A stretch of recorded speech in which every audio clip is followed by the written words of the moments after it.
আমরা জল খাবো তাতে না। তো বন্ধুরা এটা চ্যাং মাছ তো, হ্যাঁ এই চ্যাং মাছ তো আমরা খাওয়া দাওয়া করি, আর একটা কাজে লাগে বলো তো, বিয়ের কাজে। কবে বলে লাগে তো বিয়েতে? অনেকের মধ্যে নিয়ম আছে যে যেদিনকে বউ ঘরে যায় সেদিন কি সব খেলা টেলা হয়, সেদিনকে মাছ গর্ত ছেড়ে গর্তের মধ্যে দেয়, কেউ কড়ি দেয়, কেউ এটা মানে অনেক রকম অনেকের মধ্যে নিয়ম আছে, নিয়মে এটা লাগে। এটা হচ্ছে এই গর্তের মধ্যে করে এই মাছ ছেড়ে দেয়, বলে বউকে বলে ধরতে। না ধরতে পারলে কি হবে? না ধরতে পারলে কিছু হয় না, কিছুই না, জাস্ট সেটা মানে খেলা। খেলা এইটাতে চেক করা হয় যে বউ মাছ কাটতে পারবে কিনা। দুধ উদল আসছে, দেখা যাক বউ কেমন হবে।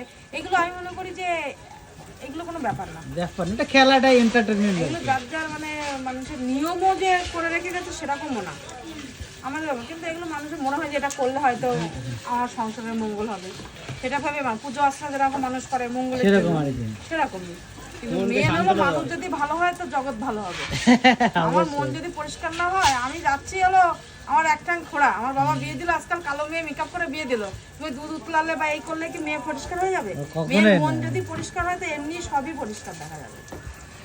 আমরা নিয়ে যাচ্ছে বিয়ে করে, আমি খুব ভালো, বিয়ের পরে ঘরে গিয়ে কি খেয়ে দেখাবো আমি, সেটা আমি জানি।